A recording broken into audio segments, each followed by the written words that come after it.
What's up, YouTube? Southern Comic Geek coming to you with the Dallas Fan Expo haul. That's right. After all of those videos going up into Dallas Fan Expo, the day finally came.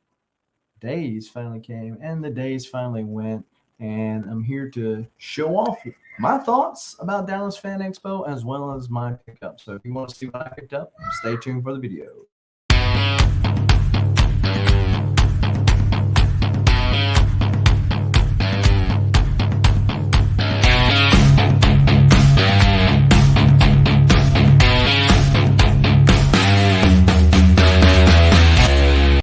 Now, before we get into all of this comic book goodness, go ahead and smash that like button, hit the subscribe button, as well as the bell notification, so when videos like this drop ever so randomly, you are one of the first people to know and can make the conscious decision as to whether or not to watch it now or later, as long as you watch it. We appreciate you. Talking about people we appreciate, how about the ever-growing list of channel members, whether they're YouTube or Patreon, people that are supporting the channel through their monthly membership. And of course, they have benefits to doing so. And if you're interested in either or both of these programs, there are links to both are in the description below. It's always a good time to save money, and it's always a great time to protect those valuable items such as comic books, cards, vinyl records, etc. You can visit bcwsupplies.com, use the coupon code SCG at checkout, and save yourself 10% on the order. If you can't remember all that, there's a link in the description below as well. So Dallas Fan Expo finally got there. I got there bright and early in the afternoon and got in at let's see, what time was it? 4 o'clock. And so got in there that afternoon when it opened. Main thing was hitting up the artist. Don't like to buy anything the first day of any convention, regardless of ever how many, unless it's a one day, obviously. But I want to make sure to get my artist. If there's a sketch cover that I want to get done, I want to go ahead and get that lined up and lined out, because it takes some time to do that. And so Friday was just full of getting a whole bunch of signatures. I don't believe I even bought one book on Friday. Maybe I might stand corrected by the end of this, but I don't believe I bought one single book on Friday. Matter of fact, spoiler alert, I didn't buy many books at all, actually. And we'll talk about that in just a minute. But the majority of what I picked up were signatures on a couple of pops and books that I already had. Now, I take that back. I did buy some exclusive covers from some of the vendors there. And so I guess that counts. But I didn't go to vendors that were specifically selling just comic books and hunt through the loan boxes until Saturday. So let's get into showing what I picked up, and we'll kind of talk along the way. At least I will. Smash that like button. All right, so I would be remiss if I did not throw this out there. I posted the picture of me getting this signed by the man himself, Kevin Conroy, at the convention. So I had a ticket to go to a convention that was only 3 hours away from me last year. And as we all know what happened last year, this was right before this hit the fan, and everything went into shutdown mode, and they refunded me my ticket. So I've had this pop specifically for that reason the entire time, and have kept it. And I had my Batman shirt, as you might have seen in the picture. I had my Batman shirt. And so he got a chuckle out of that. Quit asking me if I'm Batman. No, I'm not Batman. Was the one I'm talking about. And so really cool. Got to talk to several people in line while I was doing that, because his by far was the longest line of anybody I stood in line for. There were a lot of long lines for people like William Shatner and people like that on the second day. And even coming back the second day on Saturday, Kevin Conroy's line was packed out then too. So I was glad I went ahead and got that. Another reason why I go ahead and do that, because I know that typically on a 3-day con, Saturday is the busiest day. So a lot of people coming in just for the week, the one day, Saturday. So I wanted to get my stuff out of the way first. So that was pretty cool.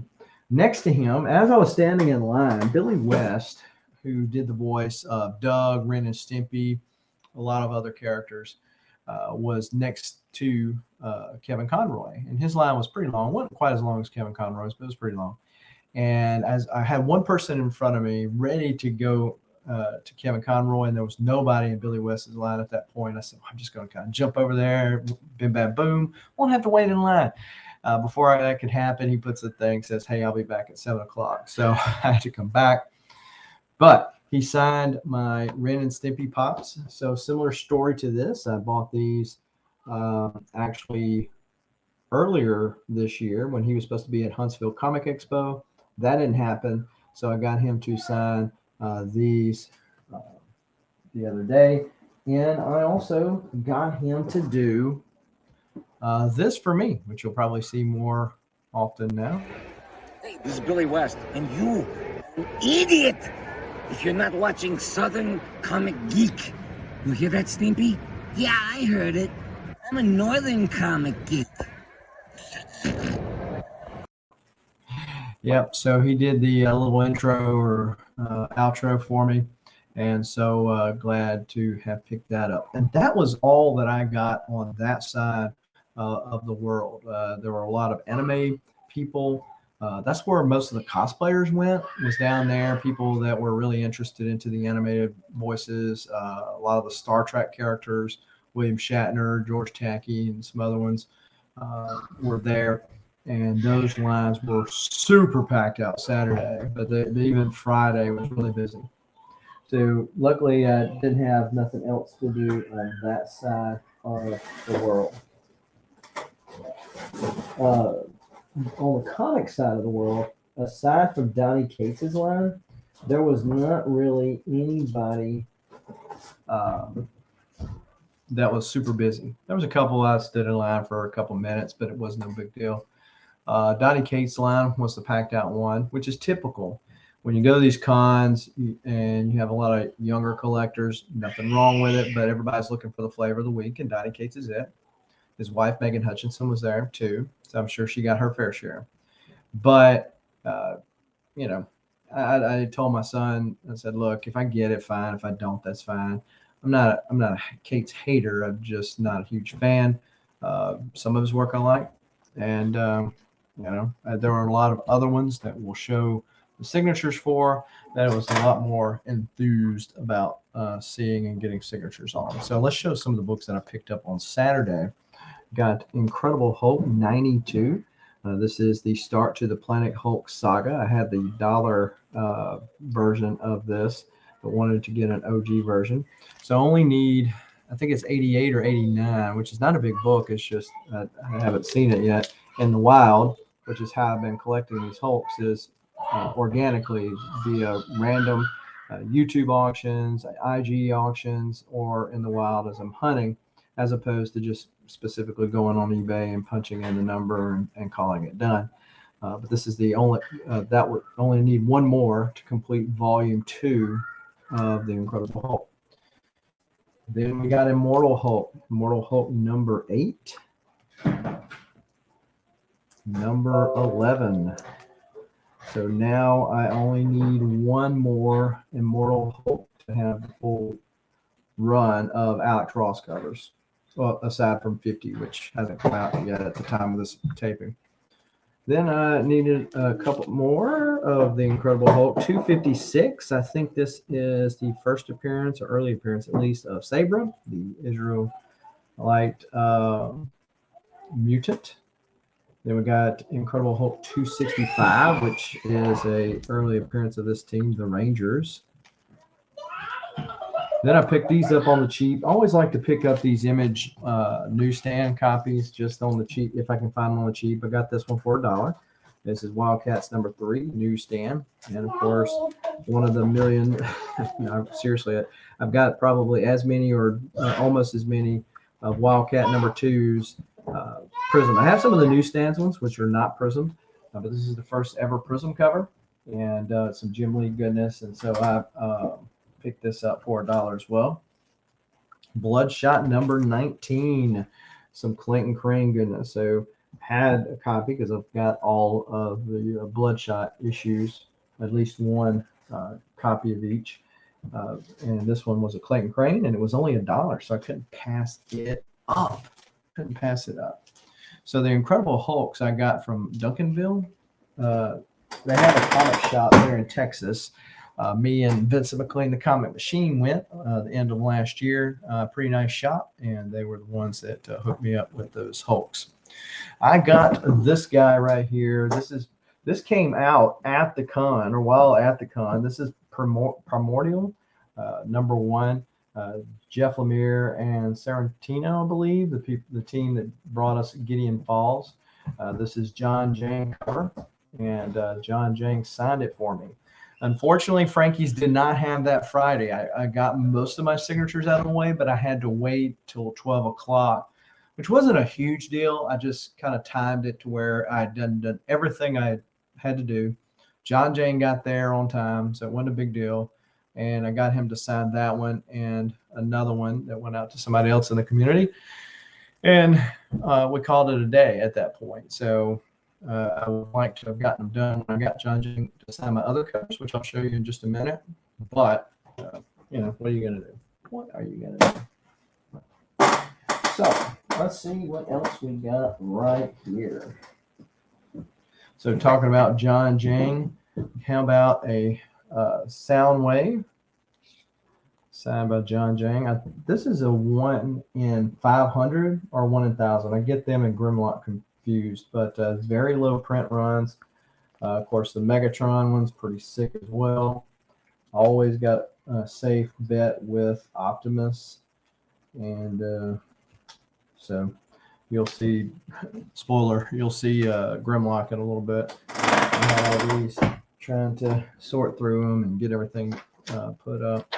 So Herberto Ramos was there. I know him mostly, and you might know him mostly from his work on Spider-Man, but he has done other things. And I did not remember the fact that he had done Superboy #9. So Superboy #9, first full appearance of King Shark.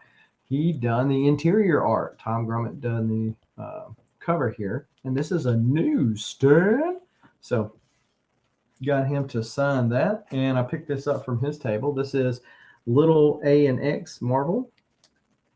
Very Scotty Youngish. As a matter of fact, they list this cover on CLZ as Scotty Young. But as you can tell, maybe right here, it says Ramos. This is a variant edition, but yeah, this is very Scotty Young-esque. It's kind of cool, so decided to pick it up and get him to sign it while I had him there. So didn't have much to get signed from him. And so some artists have a very, well, most artists have a distinctive, especially art style. So once you've seen them a lot, you can look at one and say, okay, that's Jim Lee, or that's Bill Savage, or Jim Steranko. You can kind of tell what they are. Well, when you have newer artists, you might recognize a cover that they've done, but you don't put the name to the cover yet, at least me. And this was the case with this variant for Something Is Killing the Children. So this Something's Killing the Children variant, the artist for that was there. And look at that, Steven Spot, Reflection. He signed it for me. And interesting tidbit, the girl that he used as the model for Erica Slaughter was there at the convention. I brought this back the second day, hoping, and I just randomly walked across his booth and noticed that and got to talking to him about it. But he told me that the girl was dressed up as Erica Slaughter. If you saw her, you would know. Unfortunately, I did not see her because I was going to get her to sign it as well. I picked up a couple of these. I had one and sold it. Picked this up at the Cowtown Comic Con a couple last month before last. And so these were signed. I got Miko to sign it. He was there at the con. I'll keep one, and I'll probably end up selling one of those.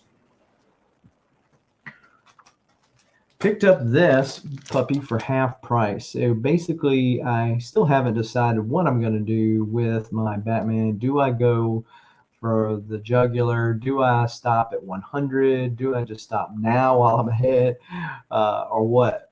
But the kind of the stance I've taken, again, organically collecting, is to say, okay, if I find one that fills in some gaps, I will pick it up on the latter end, unless there's just one that's just so like a golden age Batman for $20. You know, it's kind of a no-brainer to me.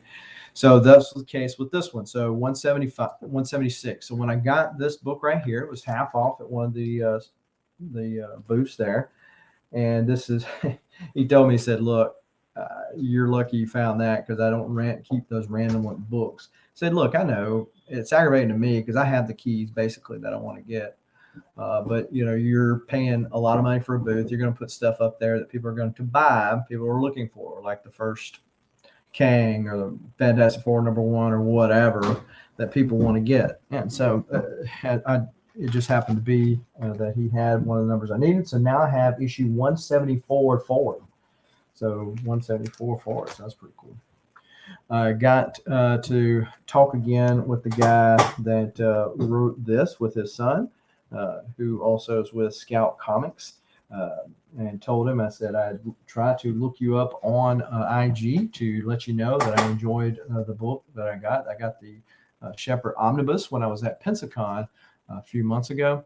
And this has one story in here that I had not read. He gave it to me. I said, man, sweet. Appreciate that. So I want to have him on the show. He acted like him and his son would love to do that. So I'll be looking for an interview talking about the Shepherd. So don't want to tell you the premise of the story because it can kind of almost give things away. All right. So it was free. It was not the comic book day. It was Batman Day on the way back on Saturday. And so I stopped at the comic shop closest to me because of just the proximity and the time in which I was coming back, and picked up the 3 because I said, if I don't, they'll either throw them up on eBay or they will be given away by the time I got back. So Batman the World, some Batman 0 Point Fortnite, and Batman Night Watch. So one looks more kitty, but hey, it's Batman. So, but I picked up the other 2 because that was kind of cool. To be honest with you, I'm surprised they hadn't already put them up by the time I got there. All right, I know it's Batman Day, but it's kind of late in the day. So this is a John Jang as well. This is TMNT, or The Last Ronin, #3. It is the same cover, but it is a wraparound cover. So I'm going to see if I can make this. There we go. Look at that goodness right there. So I got him to sign both sides of it. So if I wanted to display the front and back of the covers together, I could. Got Mikey kicking butt on the motorcycle there. Then I got this right here. As you know, I'm a Valiant guy. And then we had, look at that Steven Spot reflection.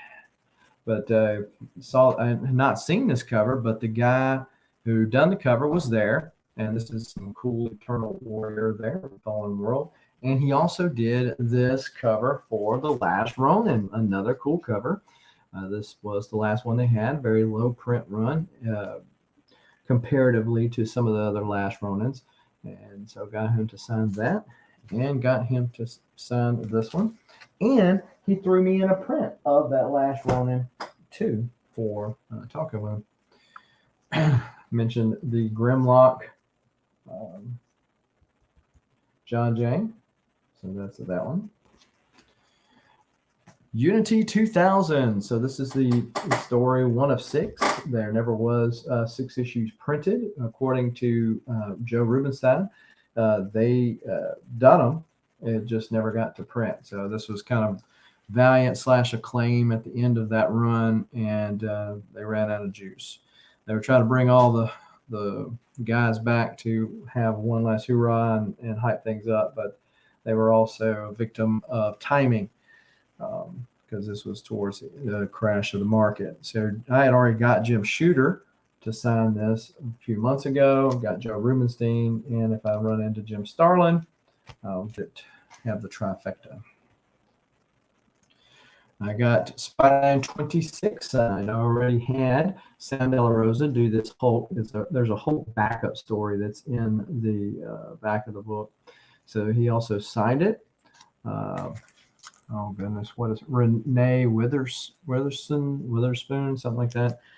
She signed it, and Joe Rubenstein signed it. If there's any more people to sign, I don't know if there is.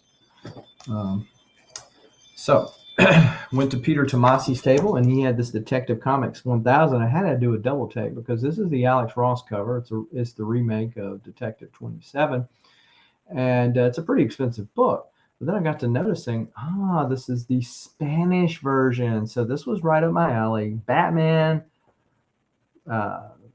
foreign comics. This is up my alley. So I got Peter J. Tomasi to sign this while I had. And I hate it because I have a Jim Lee cover of Detective 1000 that I've got Neil Adams, Greg Capullo, and somebody else to sign. And Peter Tomasi could have signed it too, but I don't know why. Sometimes when I look at my CLZ app, so when I'm going to a con, I'll look at my CLZ app and say, okay, what covers do I have that this guy or gal has done? And then based on that, oh man, that's an awesome cover. I didn't think about that one, and go with that. So if you don't type it, it's not always typed in exactly the same way. So like Peter J. Tomasi might be Peter Tomasi in some places. And so I have found that CLZ is not 100% accurate in that. So sometimes things like that things get missed. All right, so we got Warriors of Plasm, home from the holidays. So this was a case of me doing this with, I think his name's Keith Williams, I believe. And so I typed in the CLZ and I said, well, I bet you don't see that book very often. So Warriors of Plasm, of course, from Defiant Comics.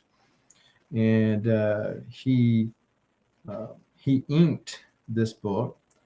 And Keith Wilson. So Keith Wilson inked the book, and Lynn Wine wrote it, and Dave Cockrum drew it. So Dave Cockrum of X-Men fame, right?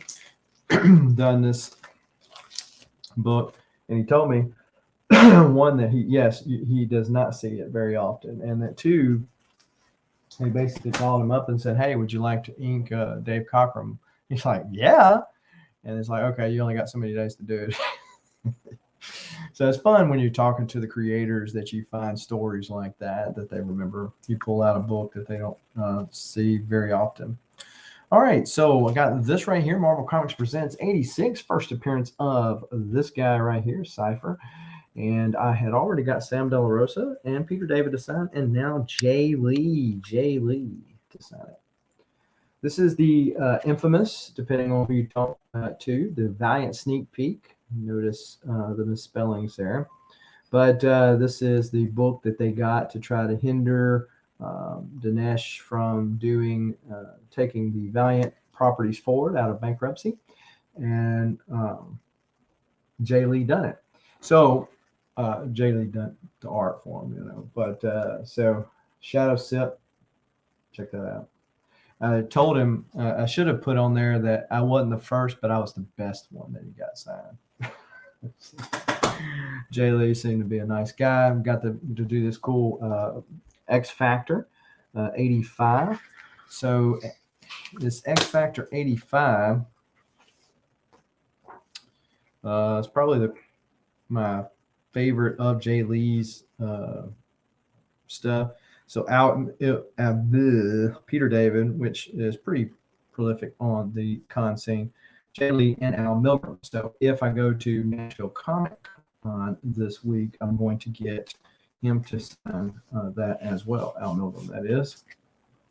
And at some point, I'll pick up Peter David's Green Lantern Rebirth. I had bought it where it was already signed by Ethan Van Sciver. Actually, I think I got this in a mystery box. But so Peter J. Tomasi was the editor at that time, so I got him to sign that. Then I got a bunch of foreign signed by Bob McLeod. So I have my original that I got Bob McLeod signed in 2019. And then got Chris Claremont to sign it the next year. And now I have that slab. So now I have to wait till Chris Claremont, who is another one that is fairly easy to see here in the South, comes back around.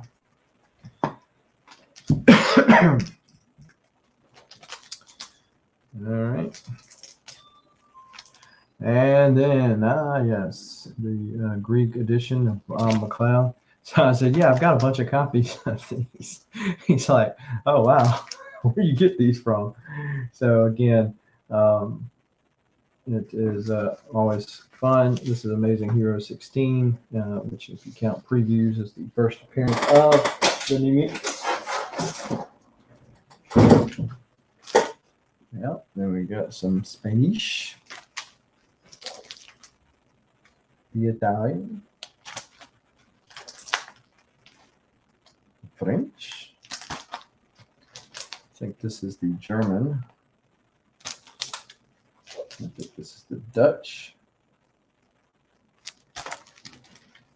And then also, if I got to do every other country, got to do the English version as well. Got him to sign it.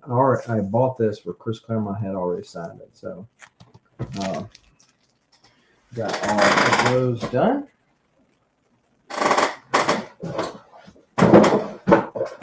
I dropped my 4-time signed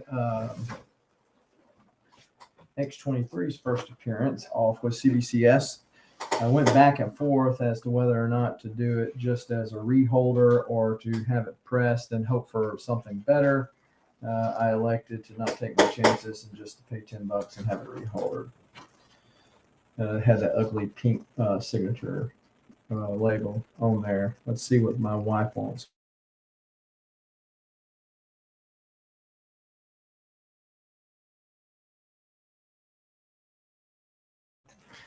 So let's see what else I got here. I got a couple of. So this is the one that I was telling you about. And then this right here is actually a book. It is black and white. It looks like original art, but the Phantom Star Killer, I got that from the guy that I talked to about the Shepherd. And this is one of those books. You might have seen like the Oblivion song one like that. Kind of a weird thing. The Treasury edition, there was a bunch of those back in the day, but just more recently, not really a lot of them. And but it was kind of neat, and it would fit into my book there. Otherwise, I don't know that I would have bought it just simply because of some place to put it all. And I got a few other books signed, like Secret Wars #2, issue 5, which is the first appearance of Boomer. Joe Rubenstein signed it. Al Milgram and Jim Shooter plan to get them to sign it. There was a couple of other ones that I got signed. Oh, Miss Marvel 19, which is my birthday book. I got Bob McLeod to sign it. I believe Joe Rubenstein as well. So there's several that I plan on getting signed by other people, and I've already put that box up. I'm glad I realized that Al Milgram had done that, so I can put that one in that box as well. But tell me what you think. I mean, to me, Dallas Fan Expo was, and a lot of bigger cons, more corporate-owned cons are doing this. You know, the celebrities sell the tickets to cosplayers who buy the tickets. And so it's business. I get that. But the problem is they're not typically there to buy comics. And so you have to fill those comic vendor booths with other, sometimes comic related stuff. Sometimes it's more cosplay related stuff, and that's all fine too. The problem is that there's less and less, at least in the corporate ones that I have seen. Leave me a comment down below. The local ones, you find they're still good, right? Because that's what they cater to. They know their market and their target audience is the comic collector, and that's who they're going to go to. But the problem is you're going to crowd out, or the comic vendor's not going to want to go to those big shows simply because it costs too much to buy the booth, travel all the way over there just to have a whole bunch of people and not buy nothing. Then one of the benefits that they have right now is that the market's still relatively hot. So a lot of the books that they bought have doubled and tripled in price. And so they have some wiggle room on their stuff to kind of make up for some of those expenditures. But again, Dallas Fan Expo is more of a cosplay celebrity type show. It was okay, but I mean, I think I got a total of like 12 books that I bought, and some of those were just exclusives at the artist's table. So not a lot of books. I'm used to going to cons where I'm taking long boxes. That's why I carry my wagon around, is to be able to get those long boxes.